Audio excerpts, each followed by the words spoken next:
Shalom, kembali lagi bersama saya Wong Ele, ada di Ale. Hari ini kita sudah membicarakan kitab Lukas. Biarlah melalui kitab Lukas kita diberkati dan kita mengalami sesuatu yang besar. Setiap orang yang melihat video kami dijamah penuh kuasa Tuhan dan mereka boleh mengalami kesembuhan, mengalami mujizat besar dan nama Tuhan yang tetap ditinggikan dalam kehidupan ini. Setiap orang yang membaca kitab Lukas ini. Tuhan Yesus memberkati. Lukas pasal 18. Perumpamaan tentang hakim yang tak benar. Yesus mengatakan suatu perumpamaan kepada mereka untuk menegaskan bahwa mereka harus selalu berdoa dengan tidak jemu-jemu, katanya.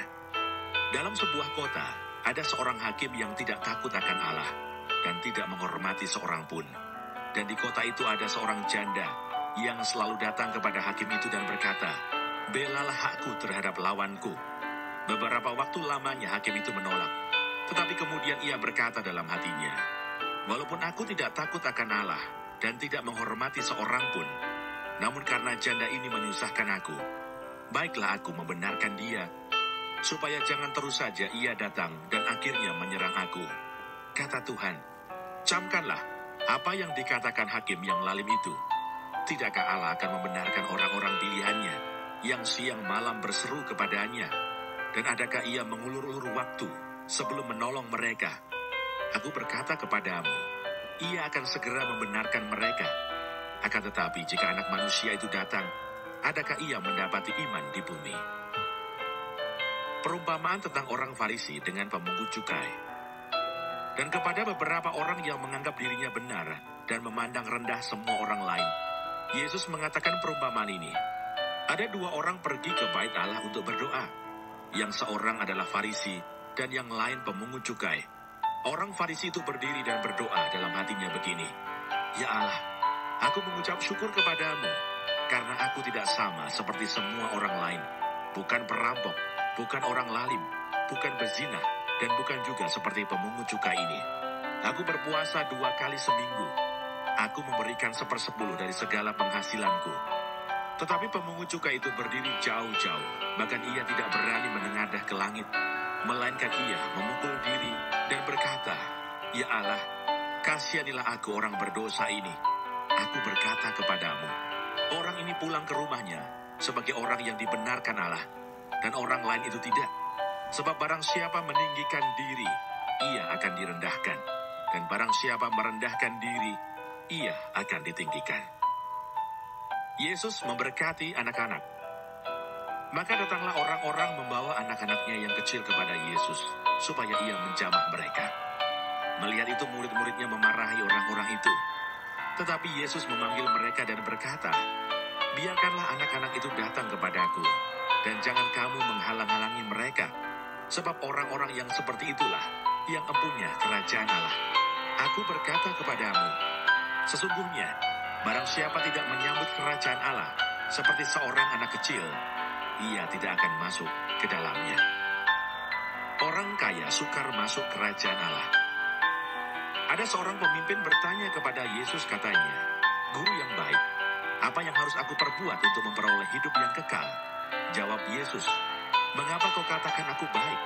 Tak seorang pun yang baik selain daripada Allah saja. Engkau tentu mengetahui segala perintah Allah. Jangan berzina, jangan membunuh, jangan mencuri, jangan mengucapkan saksi dusta, hormatilah ayahmu dan ibumu." Kata orang itu, "Semuanya itu telah kuturuti sejak masa mudaku." Mendengar itu Yesus berkata kepadanya, "Masih tinggal satu hal lagi yang harus kau lakukan. Jualah segala yang kau miliki dan bagi-bagikanlah itu kepada orang-orang miskin, maka engkau akan beroleh harta di surga. Kemudian datanglah kemari dan ikutlah aku." Ketika orang itu mendengar perkataan itu, ia menjadi amat sedih, sebab ia sangat kaya. Lalu Yesus memandang dia dan berkata, "Alangkah sukarnya orang yang beruang masuk ke dalam kerajaan Allah. Sebab lebih mudah seekor unta masuk melalui lubang jarum daripada seorang kaya masuk ke dalam kerajaan Allah." Dan mereka yang mendengar itu berkata, "Jika demikian, siapakah yang dapat diselamatkan?" Kata Yesus, "Apa yang tidak mungkin bagi manusia, mungkin bagi Allah." upah mengikut Yesus. Petrus berkata, "Kami ini telah meninggalkan segala kepunyaan kami dan mengikut Engkau." Kata Yesus kepada mereka, "Aku berkata kepadamu, sesungguhnya setiap orang yang karena kerajaan Allah meninggalkan rumahnya, istrinya atau saudaranya, orang tuanya atau anak-anaknya, akan menerima kembali lipat ganda pada masa ini juga. Dan pada zaman yang akan datang, ia akan menerima hidup yang kekal." Pemberitahuan ketiga tentang penderitaan Yesus. Yesus memanggil ke-12 muridnya lalu berkata kepada mereka, "Sekarang kita pergi ke Yerusalem, dan segala sesuatu yang ditulis oleh para nabi mengenai Anak Manusia akan digenapi. Sebab ia akan diserahkan kepada bangsa-bangsa yang tidak mengenal Allah, diolok-olokkan, dihina, dan diludahi. Dan mereka menyesah dan membunuh dia. Dan pada hari ketiga ia akan bangkit. Akan tetapi mereka sama sekali tidak mengerti semuanya itu. Arti perkataan itu tersembunyi bagi mereka, dan mereka tidak tahu apa yang dimaksudkan." Yesus menyembuhkan seorang buta dekat Yeriko. Waktu Yesus hampir tiba di Yeriko, ada seorang buta yang duduk di pinggir jalan dan mengemis. Waktu orang itu mendengar orang banyak lewat, ia bertanya, "Apa itu?" Kata orang kepadanya, "Yesus orang Nazaret lewat." Lalu ia berseru, "Yesus anak Daud, kasihanilah aku." Maka mereka yang berjalan di depan menegur dia supaya ia diam. Namun semakin keras ia berseru, "Anak Daud, kasihanilah aku." Lalu Yesus berhenti dan menyuruh membawa orang itu kepadanya. Dan ketika ia telah berada di dekatnya, Yesus bertanya kepadanya, "Apa yang kau kehendaki supaya aku perbuat bagimu?" Jawab orang itu, "Tuhan, supaya aku dapat melihat."